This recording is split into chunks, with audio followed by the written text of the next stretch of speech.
There's been quite a lot of changes regarding habitats and Ringworlds in 2.3, and that's what we're going to be talking about in this particular video. There is quite a lot of very interesting things, especially regarding good old habitats that have happened here. First of all, habitats are no longer part of the Ascension tree. No, the Voidborn perk now does the following. Voidborn gives your habitat habitability plus 20%, and every habitat you have will have an increase of district size of 2, rather than what you have right now. So let's actually take a look at these habitats, and specifically the more basic ones. Let's take a look here at the Mercury one. So this is your basic habitat. Habitats will have 3 districts, except they don't, but a little bit more about that. And they are in the category of the habitation district, which gives you additional housing, the trade districts, which gives you additional amenities and trade value, and the leisure districts, which increases society research, unity income, and amenities. And of course, they all have their own upkeep cost. Now, the cool thing about this is you can actually set a designation for every single habitat. So you can have your basic habitat, you can have your leisure station if you have nothing but leisure districts, trade, of course, research, yes, fortress, yes, because you can now build a whole slew of cool buildings on habitats, basically everything at this point. That was definitely not the case back in 2.2, and especially when it comes to the science habitat or the industrial habitat, this is quite good.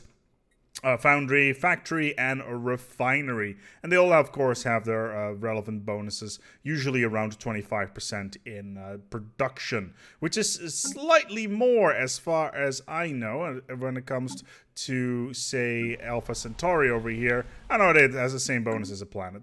But there's another cool thing, actually, is we can set our capital to be on a habitat, and that's really cool. Like, I like the concept of being able to put your capital in space on a habitat, and that right there is pretty awesome.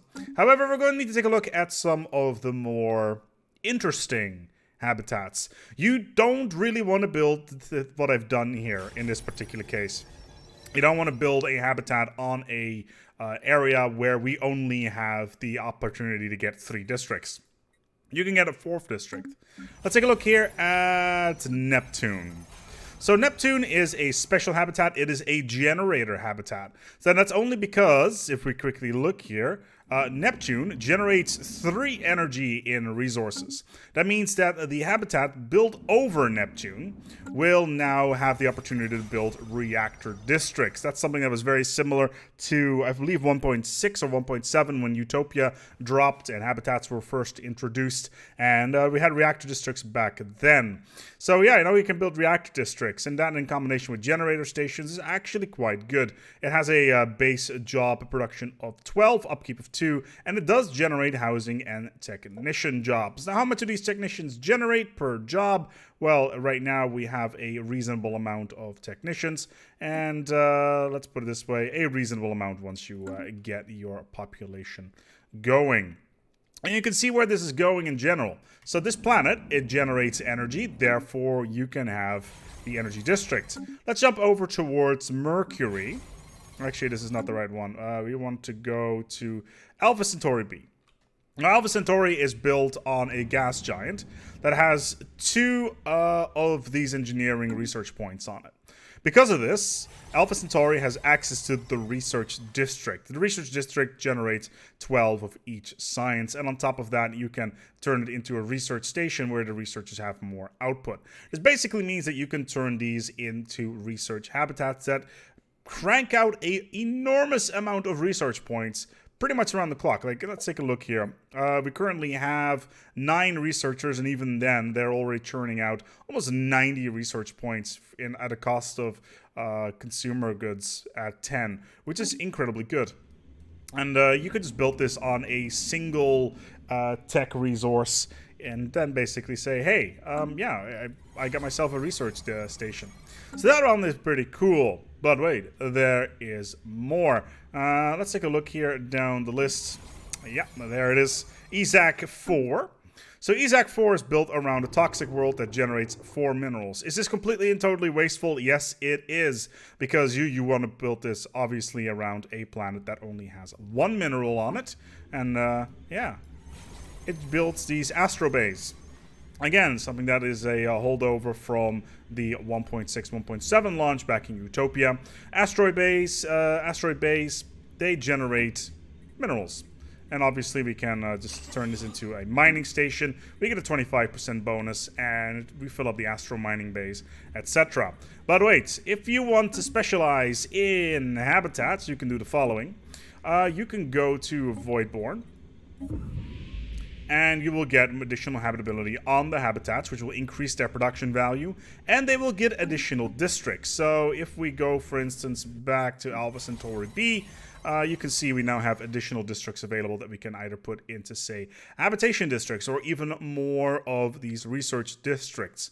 I haven't really done the math myself in general when it comes to if this is actually worth your while in terms of output, but if you're playing exceptionally tall, then going for master build, this is actually quite decent, as it does increase your habitability, therefore the happiness will go up, therefore production will go up. And let's have a quick look here at our pops. Habitability, happiness, low faction approval, yada yada. So we actually have a decent amount of production. So that's pretty good. And we can scale that up through various traditions, etc. So here's the next stage. We want to take a look at our Ringworlds. So Ringworlds, they're back. Obviously, they've been streamlined quite a bit. Back in 2.2, they had the problem of, well, they would have 50 districts, which means that if you would fill them up completely, it would start adding up on your district counter, because one district would be one empire sprawl point. Instead, what the devs have done, they have changed it to that every single why does it have expansion finished? Okay, if you finish all your expansion traditions, for some reason I get 7 now instead of 5. Adopting all expansion traditions will allow us to all your planets to build one additional district. This will not affect habitats or Ringworlds. In addition, well, that's broken. Let's hope that's actually patched out by the time that the patch lands. But yeah, we get additional districts for some bizarre reason, which is a little bit weird. Probably because I use console commands and now we have double points. But yeah, we should only get 5 instead of 7. So that's slightly broken, which is a bit of a shame. But yeah, you get 5, and yeah, they basically are 10 districts in one for every single version of these, and that means that the Empire Sprawl isn't that crazy. But for instance, agricultural segments, they've got an upkeep of 2 moats. It's decent. You can build a moat factory on the segments locally and just fill that one up. It generates 20 farmer jobs. Research segments, 80 job production. That's insane. 20 researcher jobs per district times 5. That's 100. That's 100 researchers. That's crazy. That's 400 science per segment that you could potentially churn out. And on top of that, they also have their own housing modifier, which means that you can fill the entire planet up with scientists. Commercial segments, same story there. You want to have absolutely insane trade value because merchant jobs, artisans, and clerks are on this Ringworld. This is, in terms of trade value, Ringworlds are the place to be. They're going to completely dethrone Ecumonopoli at this point in terms of production value, because it's only 5 districts. How much do they cost to build, actually? 1,600 minerals. By the time you have a Ringworld, 1,600 minerals is peanuts. Absolutely insane. Now, there is one important thing that we need to talk about, and of course we have the city segment. It adds clerk jobs, by the way, which also gives you more trade value, which is crazy. And of course, one enforcer job. But the most important thing is that, let's take a quick look here at Galactic Wonders. Now, Galactic Wonders obviously unlocks the Ringworld, Matter Decompressor, and Dyson Sphere. What is not something that is particularly straightforward is you cannot get Galactic Wonders until you have built a different type of megastructure. I'll quickly illustrate this. Let's quickly load up the previous game I obviously cheated my way through this one just to get to the point where we are right now, 37. So let's just go back to 36. But yeah, the megastructures from Galactic Wonders may have been improved immensely. They are so powerful, especially the Dyson Sphere. 4,000 energy. And the Ringworlds, so powerful. But this is the wrong save game. But like I said, you need to build a different megastructure before you can actually get Galactic Wonders. And that's insane! The amount of resources, it takes about what? It will take a minimum of about 50 years to max out a megastructure. So let's take a look here. Galactic Wonders requires mega engineering. Requires a fully upgraded or repaired megastructure. That's crazy. That's a 50-year delay. That's absolutely insanity. My lord, I just can't get over how absolutely insane that is. That they would gate it behind yet another megastructure before you can get the Galactic Wonder. Sure, you can get the tech for it, but still, that's... Oh boy. Well, that wraps up the overview for the habitats and Ringworlds. And hope that you have enjoyed this particular video. If you got any feedback, post it down below. I'm really looking forward to see what you have in mind in terms of feedback. Habitats, do you think they're worthwhile now? I think they are, especially considering they don't take up a Ascension perk. Still cost a reasonable amount of alloys and influence, but totally worthwhile. Ringworlds, extremely powerful now, extremely good. Really looking forward to use them. As soon as I build a megastructure. Good times.